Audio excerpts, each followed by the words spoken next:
Nimelt ma palun lavale Odette ja Tetlie Bergeni ülikooli muuseumist, kes hakkab meile rääkima sellest nimelt, et kuidas kliimamuutustega seotud haridus teha paremini kättesaadavaks, paremini mõistetavaks ja paremini kaasahaaravaks, sest eks see ju nii ole, et igasuguse õppimise üks osa valemist on see, et kuidas ma ise sellest saan võimalikult palju algusest peale kaasa lüüa ja olla kaasatud. Nii et see pealkiri kõlab ingliskeelselt Engaging Children in Climate Change Education at the University Museum of Bergen. Ja ma annan sõna. Hello. The floor is yours. Thank you so much. Yes, I am Odette Tetlie. I come from Bergen in Norway. And I've been invited to speak about the University Museum's work in climate change education. Oops. Yeah, something went different here. Is this the clicker there, isn't it? Yeah. Oh, hold on a second.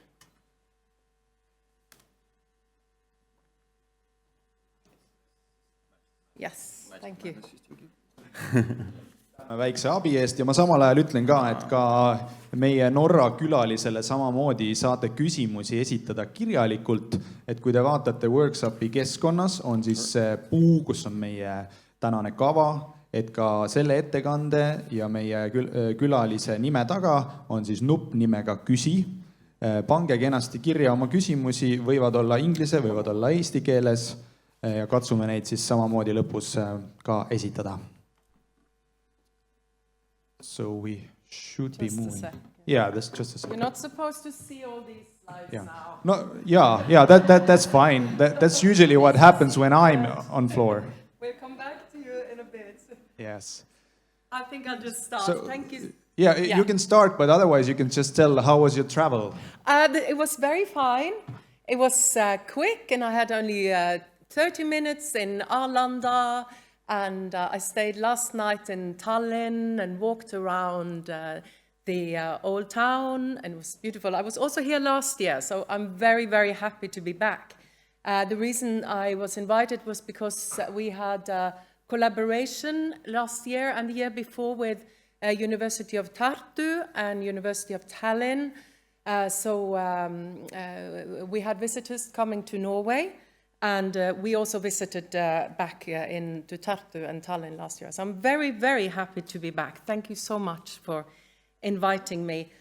I am the educational leader of the University Museum in Bergen. And we have educational program, a lot of educational programs aimed to children and young people at the museum. So I'm here to share some of our experiences and come with some examples on how we teach climate education in Bergen. Understanding climate change is so crucial for everyone, and especially for young people. In Norway as well as in Estonia, we face a significant challenge because many children, adolescents and also adults do not fully grasp the science behind climate change or don't even believe it. We have quite a low climate literacy also in Norway. And we have to address this gap now, otherwise we leave the risk of leaving the kids and youths unprepared to make informed decisions in the future. Our mission is to change this narrative. We believe that if we introduce climate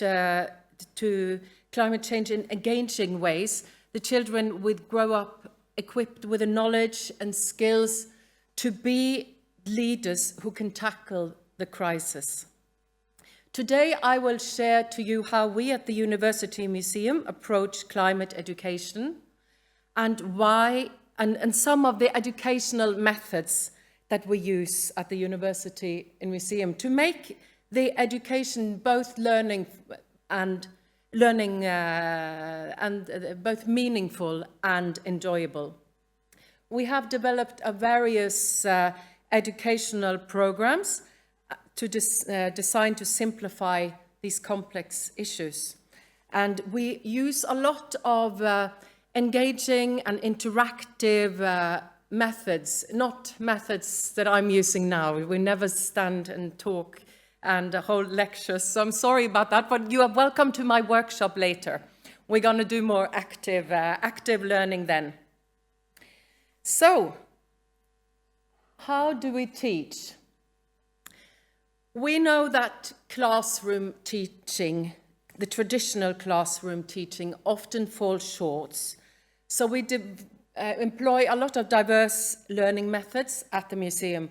We blend drama, we blend storytelling, and we blend hands-on activities to create a unique and immersive learning experience.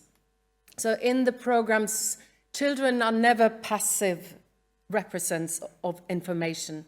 They actively participate in the learning journey, and we encourage to ask questions and explore climate issues for themselves, fostering critical thinking and personal discovery. So you can sort of divide the methods that we use into three main topics. We engage through drama and storytelling, and we use a lot of interactive learning and experience. And we also encourage exploration through different exercises, and we, of course, never give answers. I'm sorry I'm using a script here because English is not my first language either, so I had to translate translate into English, and so I have to use this text. Our fundamental belief is that children are naturally and born curious and active learners. We believe that learning programs and activities should be built around the children's own interest and their natural desire to socialize and participate in their own learning process, fostering motivation and the desire to learn. And we also recognize that every student, every child learns in a different manner. They learn in a different way, and they have their own unique interest. So we design all our education programs accordingly to this, to strive to use a lot of, like a wide range of educational methods in each program. So to reach into, are we hoping to and thriving to reach into every child in each program. So the programs are activity-based. We emphasize on problem solving and exploration rather than lecturing. So we want to challenge the students both emotionally and cognitive and on physical levels. So we range our activities from everything from drama to activities to lab experiments and philosophical dialogues and archaeological excavation. We are influenced by John Dewey in his pedagogic critique that came out in 1897. He outlined his vision for education and teaching, and that philosophy has greatly influenced my own pedagogical beliefs throughout my whole studies and career in kindergarten and schools. I worked for 12 years teaching in kindergarten and preschool and school education. So I was teaching in a teacher's college. Dewey, of course, argued that children are not passive receivers of knowledge, and they are curious and naturally inclined to explore and engage in the activities. He emphasized the learning by doing, where he highlights the importance of student activity in the learning process, with problem solving and experimentation as key components. Research of museum education also supports the idea that the museum education should engage students on an emotional, cognitive and physical level, and also link their education to the curriculums in school content, while there should also offer a type of experiences that schools cannot provide alone. And so activities should promote student involvement, reflection, and decision makers. At the University Museum, we also have a very good cooperation and a good relationships with the researchers at the University of Bergen. And that is quite crucial for developing relevant and high-quality education programs. And we also network with schools and kindergartens to ensure that the teaching that we offer aligns with the educational goals and the interdisciplinary themes in schools and kindergartens. At the heart of all our programs is the idea that climate change and nature are deeply connected. So one of our biggest goals is to help children fall in love with nature, because we believe if they love and appreciate nature, of course they will be much more motivated to protect it. So we don't just teach any facts about climate change, we also want to show the beauty and the complexity of the natural world. So we are rooted in a belief that if children develop this deep connection to nature, they will grow up caring and have a need and a want to care about the environment and a need to preserve it. So what do we do? I'm going to give some examples of our education programs. I started with a program aimed for the very young ones from 3 till 8-year-olds. This is one of our most popular education program. It's called The Ice is Melting, It's for Real. We named it that because we heard a child scream it in the museum once. So we took that title and made an education program out of it. This is one of the most popular programs. It's very dynamic and interactive. And the children come on a journey along 2 very delightful penguins. This is Pia. She's named after Pia Post, one of our, and that's me. That's Pia. And Pling. They have urgent news to share about their rapidly changing icy home. Pia and Pling, they have noticed some alarming transformations. The ice is shrinking, the food is becoming scarce, and the friends are disappearing, and they want to know why. So they are very concerned about these changes, and they invite the children in for a tour around the museum to get the children to help them solve the mysteries affecting their world. As the children join Pia and Pling, they engage also in thought-provoking exploration by considering crucial questions as what lives in the sea, why is the ocean essential for the planet, and what should not be in the sea. And these questions serve as a springboard for deeper conversation about the marine environment and the interconnectedness of all life. So this is shaped as a process drama where the kids are involved, and they are playful and creative and participatory methods to foster learning. The Penguins' adventure, it acts as a narrative frame for the children. There's a story and there's a problem to be solved, which is we find it's sometimes a good way of starting an education program. And we use role-playing and imaginative exploration.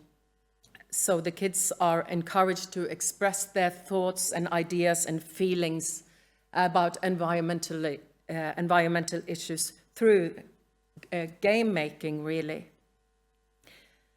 So we, in this particular program, we delve into different critical topics, including plastic littering and pollution, and both chemical and sound pollution, and climate change. So it's more than just an educational activity, it's also sort of a call for action.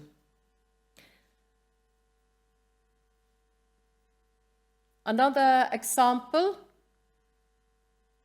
is an education program for the oldest visitors in schools, between 14 and 18-year-olds. It's called Carbon Capture and Storage, a solution for the climate crisis, and a very important question mark there. This educational program sprang to life from an exhibition that the museum launched in 2022. It was a collaboration between the museum and the university's faculty of mathematics and natural sciences. And the research behind the exhibition is exploring how we can utilize the porous rocks and sediment layers beneath the North Sea beds, where we have, in these huge storage areas that we have been extracting oil from for years, that are now filled with water. One of the Norwegian government's main goals is to tackle the climate crisis by reducing CO2 emissions. And to achieve this, they are also researching a lot on how to work with CCS. And the researchers that were collaborating in the exhibition were working on safe and responsible methods for carbon storage. So the oil and the water and the gas are stored in tiny, tiny little pores of the sandstone. But why doesn't it just bubble up to the seabed? Why is it stored inside? And that's because of the cap rock, of course, in clay and slate, keeping it all in place. So this is what we do in the education program. We have created these, you can see the picture there, mini rigs, where we create, we simulate geological layers using different types of porous or different sizes of sand grains. And what we do is we fill it with blue-colored water, and then we inject CO2 into these rigs. And that's a lab test for that the students use in groups of 3 to 4, so they can for themselves explore how the CO2 reacts and how it behaves in the different sediment layers of sand. So it's a very practical activity that we use in this particular education program. So our goal is also for the kids to understand how the researchers think and work, and we allow them to do their own tests to also show how different the results can be. And we also want to make research engaging and fun, and possibly sparking interest for the kids, for subjects that they might not have considered before. So the researchers are quite confident in their findings, and we do agree that carbon capture and storage could be a promising solution for the future, but we also want to encourage the students to think quite critically about the research and also about the political decisions behind it. So we use in the part 2 of this education program, we have a drama bit where we do a panel discussion where they take on different roles.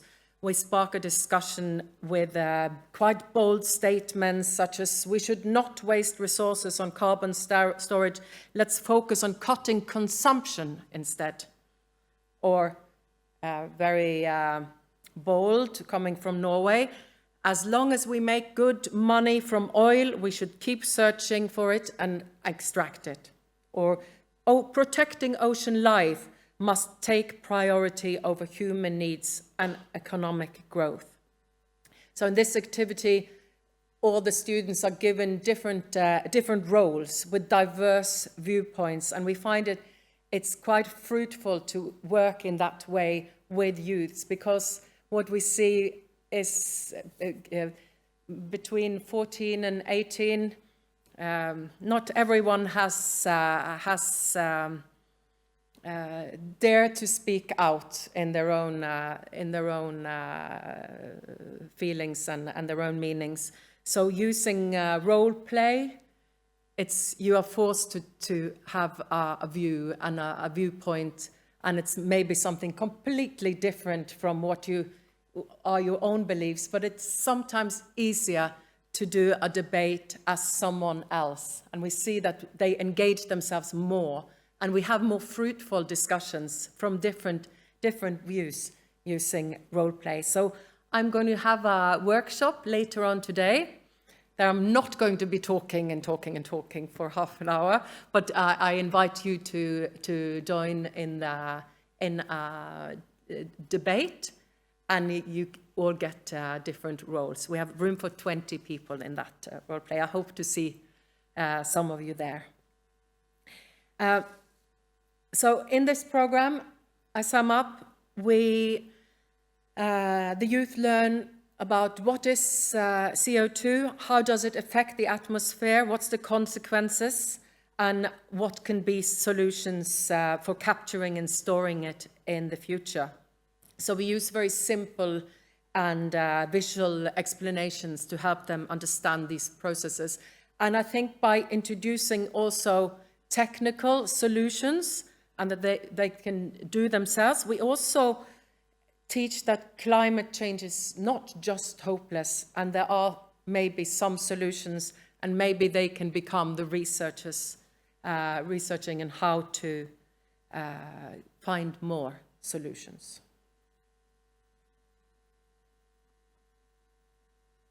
In the spring term of this year, we had 12,000 school children and youth visiting the museum, and about 4,000 of these were participating in one of the education programs. And these two that I've given examples from, the CO2 program and the ice is melting, are the two definitely most booked programs. And I think that's because they are linked so closely to the curriculum and to the wide topics in the curriculum. When we opened The Ice is Melting is for real in April, we opened it at the same time as One Ocean Week in Bergen. We had 28 group bookings in a matter of hours after we released it online. So it's been hugely popular. Sorry. Teachers are coming back to these education program with new classes each year. And some teachers have made it as a regular visit as a part of the semester plan. One teacher says she comes because her youths understand so much more about the geological processes after having been at the museum. So there is a strong need for these topics in school.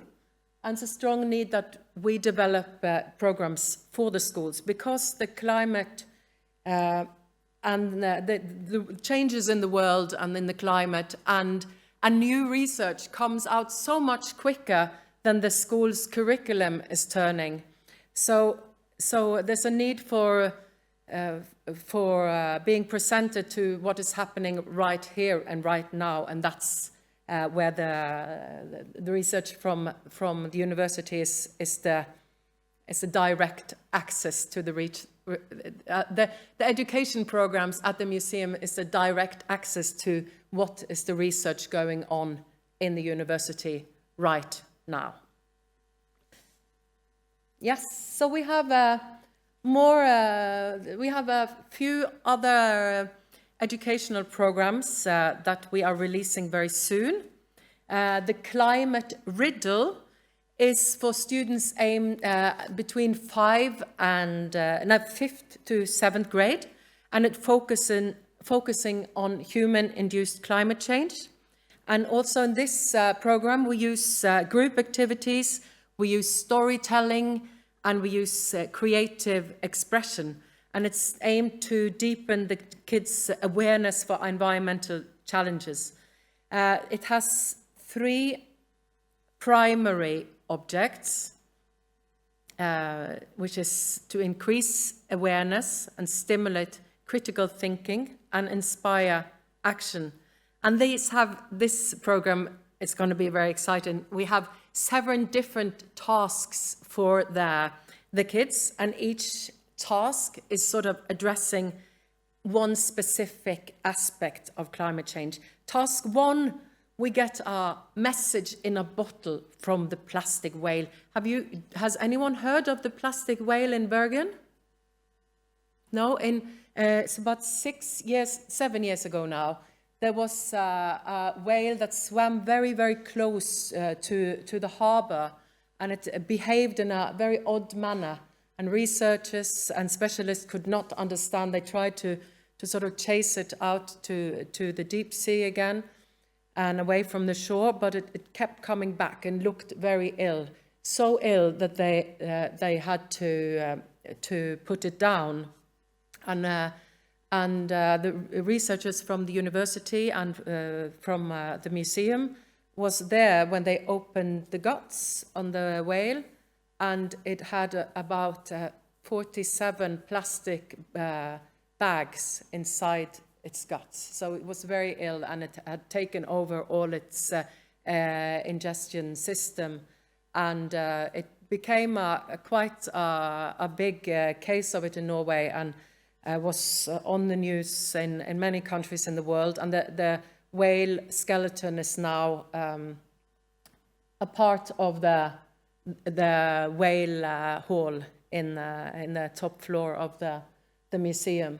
So we can go and look at it and use it in education programs. So one of the tasks is, this is the idea, that it's not quite finished yet, it's in a planning state, this education program, but we get a message in a bottle from the plastic whale, where the theme is ocean pollution and plastic pollution. So in this task, the kids will decode the message in the bottle and reflect on measures to reduce plastic waste. The task 2 is an SOS from a polar bear, where the theme is global warming. So the goal here is to understand the consequence of ice melting, and the activity will be somehow of listening to sound recording and decode a message from the polar bear and explore how climate change does impact their habitat. Task number 3 will be to decode an encrypted message from an endangered species. So the theme in this task is biodiversity, and the pupils will, in this task, reflect on conservation strategies. And task number 4 is to create an Instagram or a TikTok, like a social media style post from a plant. And the theme is plant conservation. And the pupils will discuss the role of social media in raising environmental awareness. So these were the 4 first tasks, and that's number 5 and 6 and 7 have different themes and different activities. The themes will be global warming, increased CO2 commission, and deep sea mining. So we sort of divided into seven tasks with seven different topics and different exercises.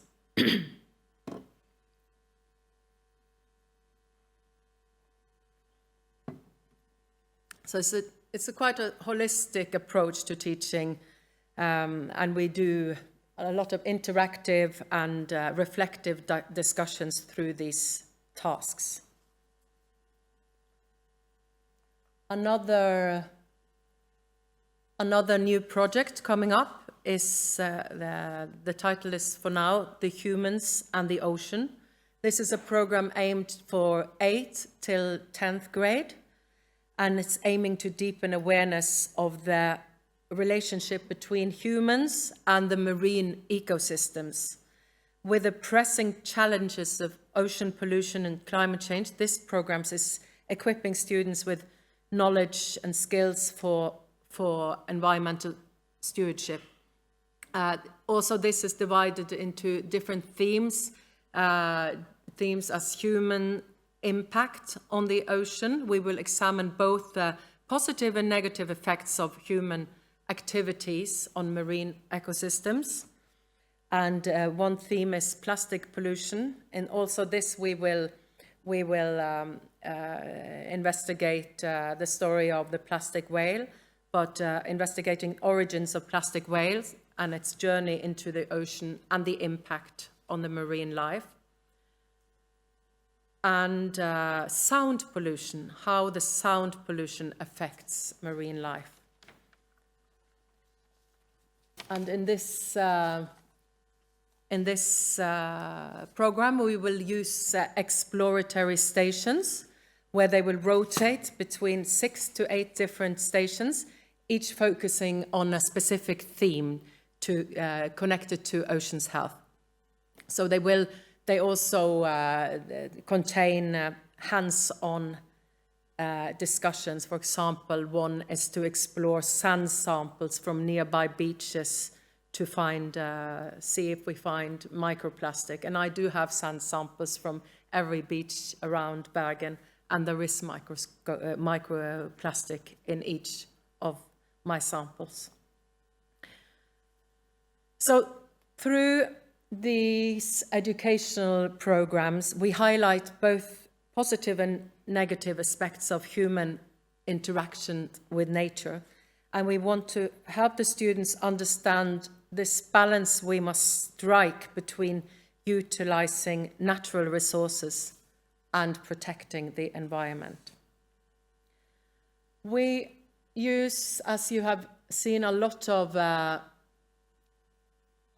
different teaching methods in our education programs, because we think that, we know that using diverse learning styles, because children learn differently, we have to have a varied approach to ensure that everyone engage.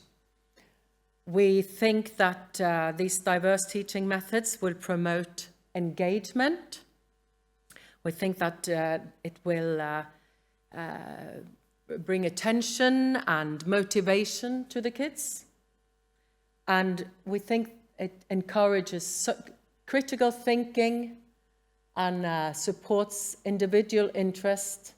We also believe that using a different and a diversity of teaching methods is helpful for building social skills and address the kids' different needs and enhances retention.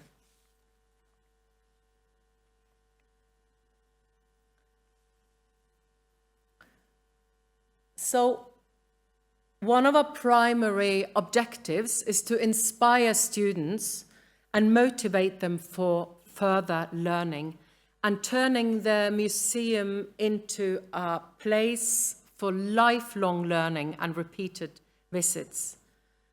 I think that the teaching will promote insight and reflection and dialogue and social interaction.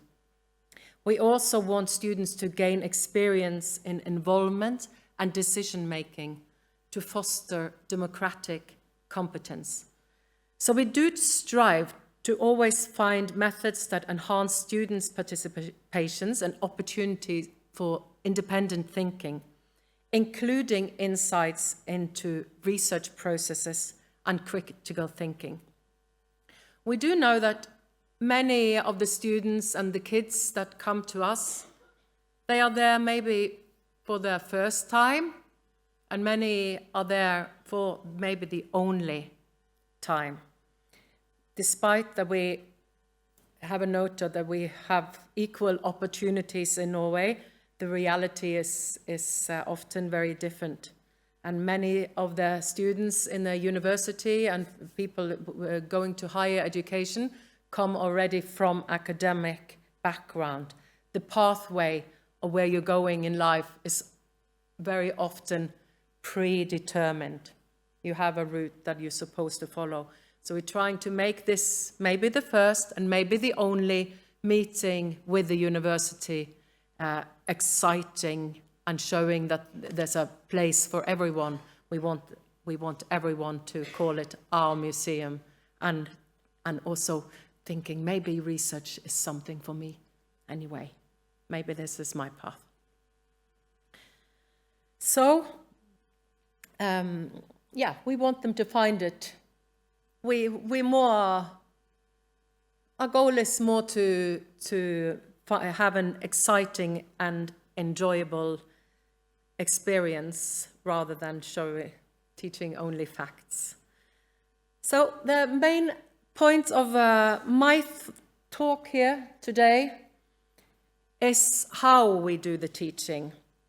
At the University of Bergen, we believe that using this mix of drama, using mix of interactive methods, exploration in topics around climate change can make this education both exciting, understandable, and fun. So we don't want just the kids to learn facts. We want to inspire the kids to take care of the earth. We want them to have a need to do so. And we want them to understand how they can be a part of the solution. And this is my colleague Ida. She was supposed to be here today, but she had to pass out. She gives my love to you. Yes.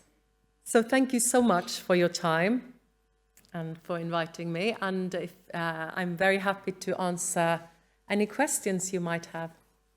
Thank you, Odette. Let's give a round of applause. Actually, we had a thought that maybe I can give a short translation as a summary for those maybe who didn't get everything correctly.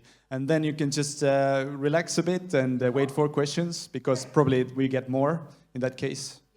Okay, feel free, yeah. Teeme siis sellise kiire kokkuvõtte, et mida kuulda oli ja millest sai räägitud, et võib-olla kerkib veel selle lühikokkuvõtte käigus mõningaid küsimusi esile teie jaoks. Kindlasti on siin inimesi, kes tegid juba enda jaoks märkmeid ja tähelepanekuid, väga tore, ja te saate siis mind täiendada ja tõsta võib-olla käe üles või siis pärast öelda inimestele, mida teie oluliseks pidasite, näiteks kommentaaride ja küsimuste vormis. Aga ma alustan sellest, et siis ettekandes sai rõhutatud seda, et laste ja noorte kliimaharidus on ülimalt oluline, kuna kliimapädevus just noorte puhul on näha, et seal on märkimisväärne lõhe ja muuseumi töö eesmärk ongi valmistada neid noori ette tulevasteks väljakutseteks, juurutades siis kaasahaaravaid haridusprogramme, mis edendavad kliimaprobleemide mõistmist. Aga kuidas siis Bergenis muuseumis täpsemalt seda õpetamist tehakse? Et on selline märksõna siin kirja saanud ja üles märgitud nagu draama ja jutuvestmine. Mida see siis tähendab, et on köitvad lood, on need siis narratiivid, mis loovad kuidagi öeldes emotsionaalse sideme, et tekibki sellise igasugune lugu, mida me ikka teame, et kui lugu räägitakse, siis kui on huvitav lugu, siis see kuidagi köidab ja seob ja ei ole kuidagi moodi teisiti. Me kõik oleme inimesed, sama kehtib ju ka meie noorema põlvkonna jaoks ja laste jaoks, eks ole. Et nii siis õnnestub luua see ühendus ja soodustada ka sellist kaasamõtlemist juba päris noorest east.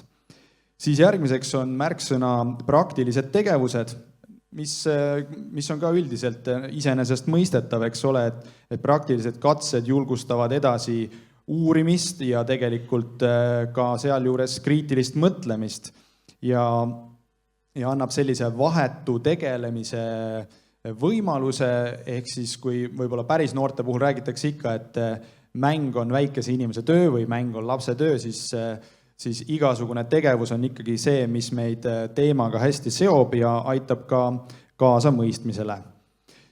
Siis sai veel esile toodud ka seda, et Bergeni muuseumis on selline õpetamisfilosoofia mõjutatud tuntavalt John Dewey ideest seoses aktiivõppega. Ja sellised peamised uskumused hõlmavadki järgmist, et tegevuspõhine õpe, kus programmid rõhutavad uurimist ja probleemide lahendamist. Nii et ma juba kiikasin siin ka, et mis küsimusi on siin esitatud, et siis üks küsimus tulebki sinna juurde, mis mul endal ka nagu natuke tekkis, et kui vahel on see tunne, et see kliimakriis kui selline või kliimamuutused tekitavad meis nii noortes kui vanades sellist hämmeldust, et issand jumal, et tuleb mingisugune hull asi ja me pigem nagu kardame ja ei taha sellele mõeldagi, siis hea lähenemine on need asjad lahti seletada ja mõelda hoopis probleemide lahendamise peale. Nii et sellest siis ka, seda võetakse ka arvesse erinevate õpetamisstiilide puhul ja on rõhutatud ka õpilaskeskset lähenemist, et lapsi vaadeldakse kui aktiivseid õppijaid, kelle haridus on kohandatud nende huvidele ja sotsiaalsele dünaamikale. Niimoodi, mis veel kirja sai? Muuseumi haridusprogrammides rõhutatakse kliimamuutuste ja looduse vahelist seost, mille eesmärk on sisendada armastust keskkonna vastu ja see side on teada, et motiveerib lapsi ka aktiivselt loodust kaitsma. Nägime selliseid toredaid pingviine, praegu üks nendest pingviinidest on seal selja taga, et pisike selgitus selle juurde ka, et siis 4–7-aastastele lastele on sellises ka, siis võib öelda natuke näitemängu vormis seda ja loojutustamise vormis just siis võttes kasutusele lugu ja draama sinna juurde, et jää sulab ja see on päriselt toimumas. Ja see on siis selline interaktiivne seiklus 4–7-aastastele lastele, kes õpivad läbi 2 pingviini loo kaudu kliimamuutusi tundma ja seal juures veel läbi siis nende olendite, nende vahvate pingviinide õnnestub ka lastega pidada arutelusid mere ökosüsteemide ja näiteks merereostuse üle.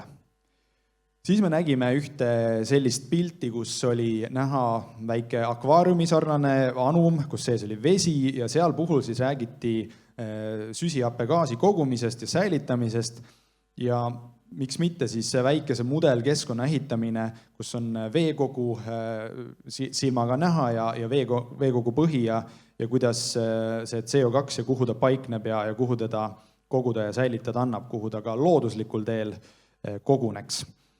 Ja tulevikuprojektidest ka põgusalt oli siin juttu, et on kliimamõistatus, erinevad siis ülesanded sealjuures, kus noored saavad kaasa lüüa mõistatuste lahendamisel.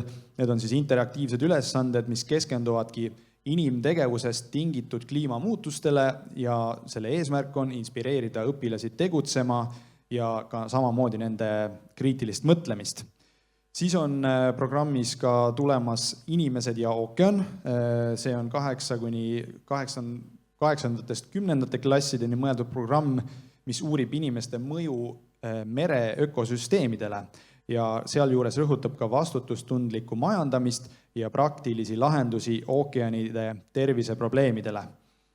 Nii et Ja juttu oli ka sellest, et mis on ka, ma arvan, üsna tavapärane praktika meilgi, et on võimalik teha rollimänge, kus on arutelu vormis erinevate vaadete esindajad. Ma arvan, et ka täna ühes siis töötoas on võimalik meie Norra külalisega astuda rollimängu ja võtta endale siis seal ülesanne olla teatud vaadete esindaja, isegi kas või siis, kui see ei pruugi teie enda vaadetega otseselt seostada või täppi minna, siis see annab võimaluse kuidagi näha olulisi küsimusi ja probleeme kellegi teise pilgu läbi, et aitab ju mõistmisele kaasa ikka. Me nägime ka ühte vaala skeletti, sealt nurgast natuke pildi pealt paistab, selle pingviini pea kohal on vaala, ma ei tea, roideid siis näha vist. Et plastikust vaalast oli jutt, et Norra randa uhuti siin 5-6 aastat tagasi, käis ka uudistest ilmselt meil läbi, et üks vaal, mis oli hukkunud, esialgu inimesed püritasid teda tagasi mere poole suunata, et mis vaalal viga ja mis tal lahti, aga selgus, et ta suri, vaakus hinge ja vaala kõhust leiti hunnik plastikkilekotte. Ja see oli ka surma põhjus või õigemini siis see viis surmani ja nüüd siis see vaalaskelett asub ka Bergeni muuseumis. Mis siis eesmärkidest lõppkokkuvõtteks öelda, et muuseumi jutust ja sellest ettekandest kindlasti tuleb välja, et eesmärk on mitte siis rõhutada seda, et kui kohutav asi on üks globaalprobleemidest kliimamuutused kui sellised, vaid inspireerida ja innustada noori olenemata vanusest edasi uurima ja õppima ja niimoodi just, et noortes tekiks edasine huvi sel teemal ka arutleda omavahel teistes oma kogukondades, kas või oma perega, oma koolis jätkates neid mõtteid ja arutelusid. Ja kuhu see võiks siis viia? Üks selline demokraatia eesmärk, et meil oleks paremad ja targemad otsused, ehk siis suunata läbi nende teadmiste julgust otsuste tegemistel. Et need kodanikud, kes seal siis õpivad ja need head tarkused enda jaoks saavad, siis on nendel ka otsuste tegemise kindlus ja julgus tulevikus ja teadmine ka sellest, et nende otsused on siis olemasolevate teadmiste põhjal ka head otsused. Vot selline kiire kokkuvõte. Aga nüüd on suurepärane võimalus, et kui teil on küsimusi, mõtteid või kommentaare, siis me hea meelega tooksime need ka kuuldavale. Nii et Odette, Tetlie, temale siis esitate küsimusi. You can come once again on stage. Yes, thank you. Ja ma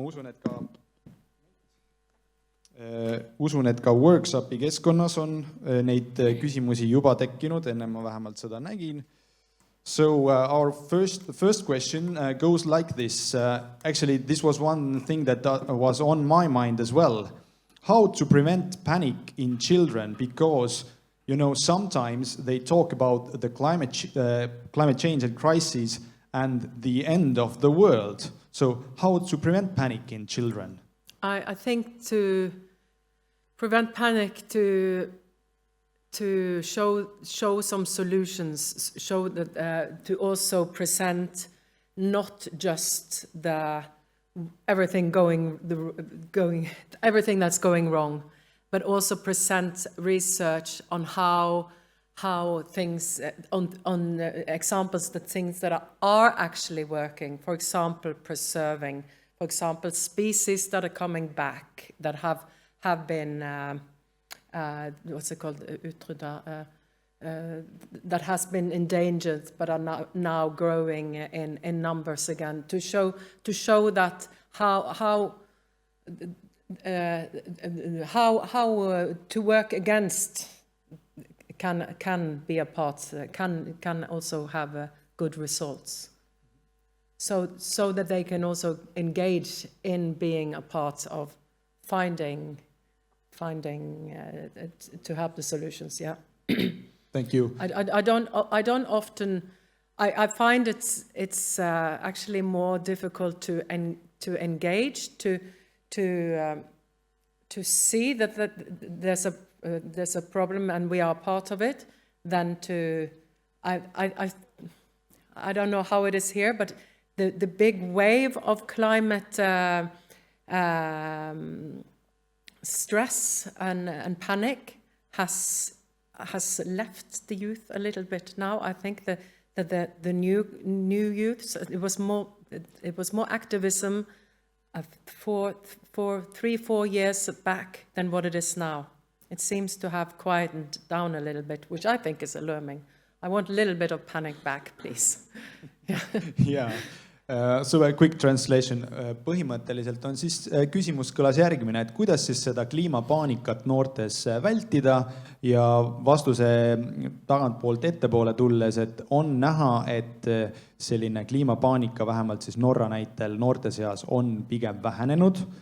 Mainitud sai, et natuke tahaks isegi, et võib-olla seda paanikat tuleks tagasi, sest siis on inimeste tähelepanu terav, aga üldiselt just see, mis kõlas ka ettekandes, nimelt siis see, et rääkida noortele, et tegelikult lahendused on olemas, tuua näiteid sellest näiteks, kuidas ohustatud liikide päästmine ja on selliseid edulugusid, kus liikidega on saadud olukorda paremaks ja näidates noortele, et ka nemad saavad olla osa lahendusest, ehk siis kui nemad selle teemaga võtavad ka tegeleda ja seda õpivad, harjutavad ja saavad meistriks, siis kõike tegelikult annab teha. Et selline lootuse ja teadmiste kiir. And our next question goes like this. How do you collect the data about the results of taking part in the program? We collect the numbers we have from the bookings, the numbers of how many are joining. So we know at all times how many children have participated in the different programs and which ones are the most booked and so on. And the data's I'm not hired as a researcher. I used to have a research position in the teacher's education, but mine is now mainly an educator role. But we do when we develop the education programs, we have a feedback process where we have classes coming in for tests, and they are given both a spoken and written feedback, and then we develop further. Maybe make a lot of changes and so on to the next group, and we maybe do that in two different stages with two different test groups, and then we ask. But it's not. It's not. We can't use this as research. It's just for our own developing and for our own knowledge. That we ask the teachers to give feedback from the class or students and teachers to discuss in the school and send to us. More for our own way that we know whether there's things we should change or have more of or less of and so on. And of course that they have understood what we're doing. Just, thank you.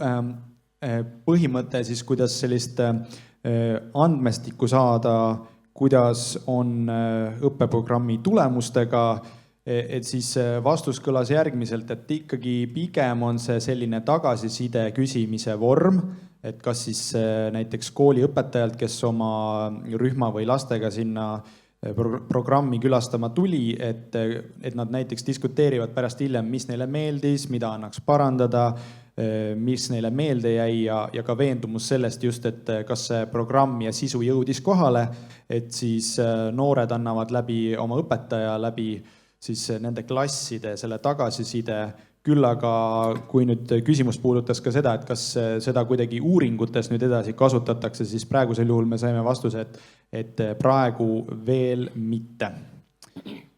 And if you're ready for the next question, because there are plenty of these. Are there? I hope there's no researchers' questions, just for the educator. Thank you. Yes. So how long are your programs? All of them only indoors, or do you also use the opportunities of real natural environment? We try to limit the programs to 1.5 hours because that's what the schools want, but we do have some that last up to 3 hours. For the youngest, it's about 45 minutes, like the ice is melting, it's for real. So we can say that's 1 hour, including going to dressing rooms and so on. We have only 2 programs that we do outside. And one that we do go to the plant conservatory also. Thank you. And once again, quick translation. I try to do my best. Yeah, sure. You're very good. Well, how can you tell?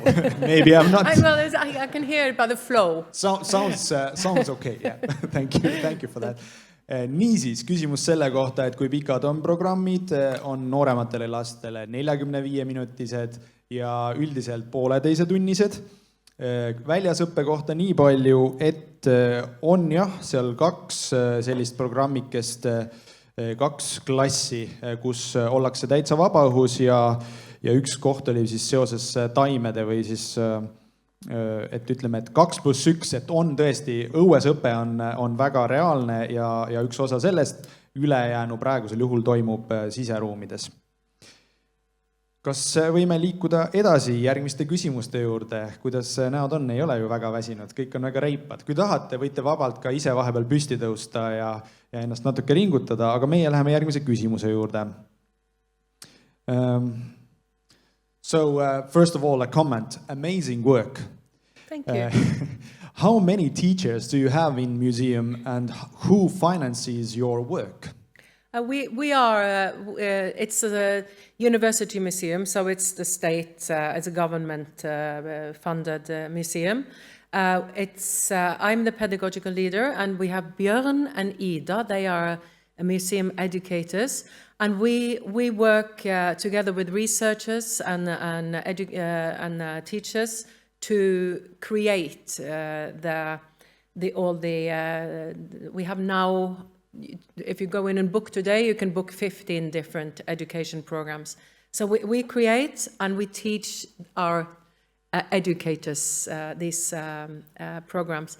But we don't have, the people that are teaching it on a daily basis are knowledge hosts. It's sort of a mix between a guide and an educator and a guard in the museum. We don't use guards.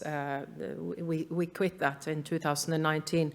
So we have knowledge hosts. They know a lot about the museum and are good at going into dialogue with the audience or our guests.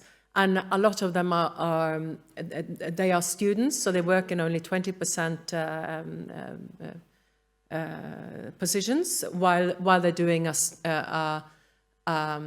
subject at the university. So they all have university-linked topics in their education, and they work and they get a teacher or the pedagogical training via me or Ida or Björn. So with only 3 on full-time working as pedagogues, but we have 26 knowledge hosts that participate in the teaching. Very good. I try to do my best now, not to forget the numbers. Et siis ma proovin teha sellele küsimusele, mis puudutas, et kui palju on siis õpetajaid Norras Bergeni ülikooli muuseumis ja kes rahastab seda tööd. Rahastamine on lihtne, et on riiklikult rahastatud. Nüüd töötajate ja õpetajatega seoses on natuke selliseid huvitavaid keerdkäike, et tuumiku siis moodustavad seal 3 inimest ja nad on siis selle programmi nii-öelda põhivastutajad, aga asi läheb huvitavaks seal siis, et tegelikult on 26 inimest nagu veel, kes seda õppeprogrammi saavad esitada. Et kokku oli siis juttu, et praegu on töös 15 erinevat sellist teemaklassi ja selle pundi peale siis 26 pluss 3 inimest on niimoodi, et seal on erinevad tööülesanded ka jaotatud. Näiteks on huvitav teada seda, et kui mõnes muuseumis ja üleüldse oleme harjunud, et on vaja ka näiteks valvurite ja selliste administraatorite tööd, kahtlemata väga väärt töö, siis seal Bergeni ülikooli muuseumis valvureid, kui selliseid ei ole, on lihtsalt selle funktsiooniga inimesed, kelle nii-öelda ülesanne on ka silmad lahti hoida ja kõrvad lahti hoida ja põhiliselt siis inimeste küsimustega näiteks tegeleda, et nad suunata õigele rajale ja siis selle programmide siis tuumiku 3 inimese seast tuleb siis selline koolitus nüüd nendele inimestele, kes ka neid klasse läbi viivad. Et selline toredasti omavahel läbi põimunud süsteem inimestest, kellel on mitmekesised ülesanded ja mis veel jäi kõlama, et kõik nad on üht või teistpidi ikkagi selle Bergeni ülikooliga seotud, nimelt on siis ka seal kraadiõppurid, kes osalise koormusega, 20%-lise töökoormusega seal õppetöö edasiandmises osalevad ja töötavad. Nii et 3 inimest on põhikohaga tööl ja ülejäänud on vahvasti väiksemate koormustega. Nii, round of numbers. I hope that I get everything right. But anyway, it sounded right. Very, very good example. Thank you. Are there any materials in English based on your program? You mean if I have any programs available in English? Yeah, I mean like the program in your, for example, in Norwegian, do you have it similar in English? No. Not really. No. Okay. Yeah. Well, we do. It's not in English online, but we do offer education programs to international school, for example, and we do have quite a lot of grundskolen, the school for adults, for fresh, for new Norwegian speakers. For example, we have a lot of new Ukrainian members in that school, and we always try to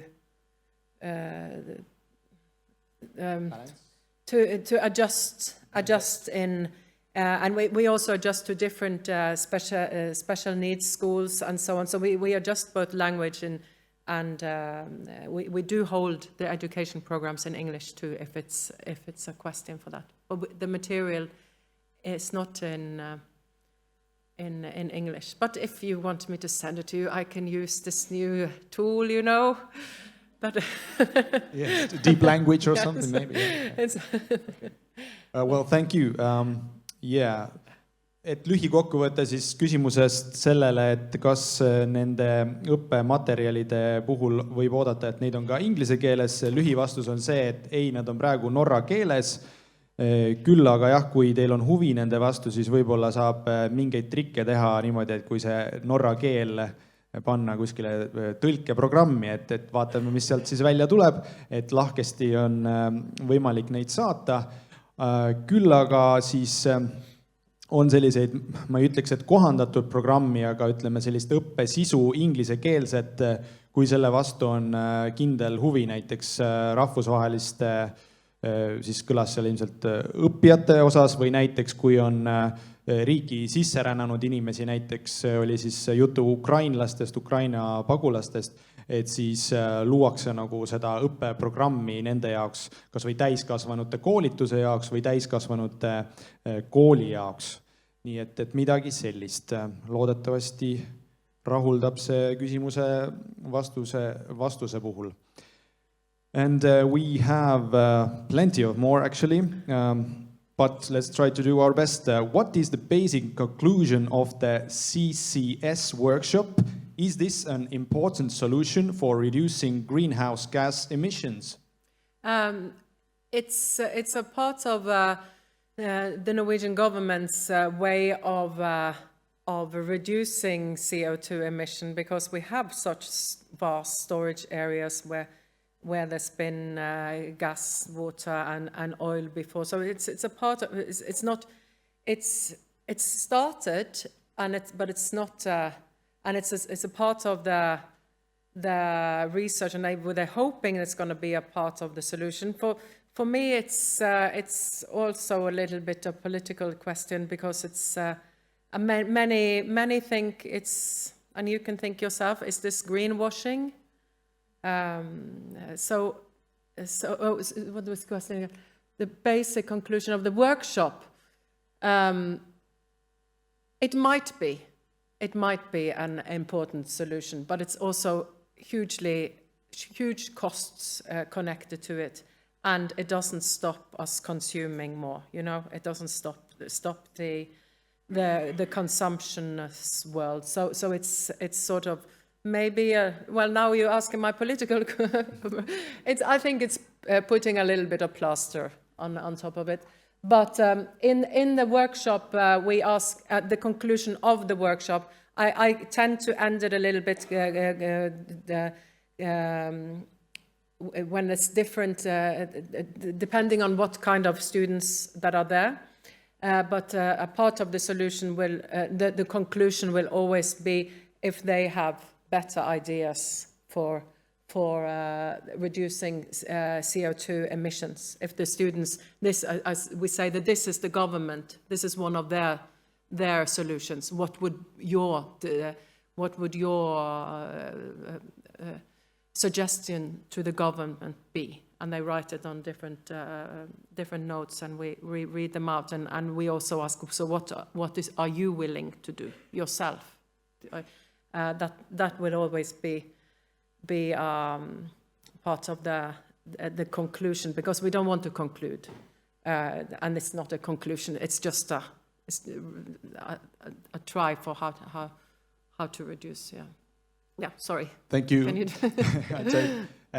Et küsimus kõlas siis selle kohta, et kui nüüd süsihappegaasi sidumisest räägitakse ja selle süsihappegaasi kuskile ärapanekust, et siis Norra puhul, kui üks töötuba seal õppeprogrammis puudutab seda, et seda siis nafta ja gaasi puuraukudesse merepõhja alla kuskile ära viia, siis et mis järeldusi sellest teha ja kas nad üldse järeldusi seal teevad selle töötoa järel, siis see kõlas, et pigem tahetakse nende suurte ja põhjapanevate järelduste tegemisest hoiduda, rääkida sellest, kui et see on üks võimalikest lahendustest, kuid aga see ei vähenda ju ometi tarbimist, et see on nagu pigem tagajärgedega tegelemine.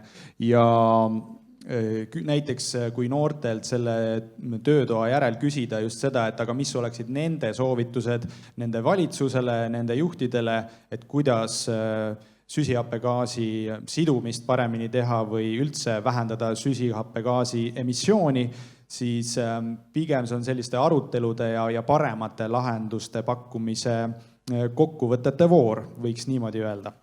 I try to do my best so to ask one question more, which is in Estonian. Et ma teen siis kiiresti, et küsida üks eestikeelne küsimus, mis kõlab nii, kas teil on vajalik ka mingi ettevalmistus, mis koolid enne teevad, kui nad sinna programmile tulevad. Is there any, let's say, pre-training or preparation for those schools that are coming to your museum for a program? No. We do, if the teachers ask, is there something I should prepare? We give them the topic that because in a lot of the programs we start with a dialogue as to see what do the students know from before they come here. So we can sort of build a little bit on top of that, because they all come with different backgrounds and different layers and levels of knowledge before. So we always have a little dialogue. So we sometimes ask the teachers, if they want to, they can do some pre-discussions with the students, but we don't want that to be we don't give it out because we know that the teachers put so very different effort into it, that one day will come someone that doesn't know anything about it from before, and then we want everyone to be able to start at the same level in a way. We have tried before to have a pre-workshop that they can do in school before they come, and an after workshop, but because the teachers do it so differently, we find it better that we start at the same point with everyone, but with the dialogue. Yeah. Thank you.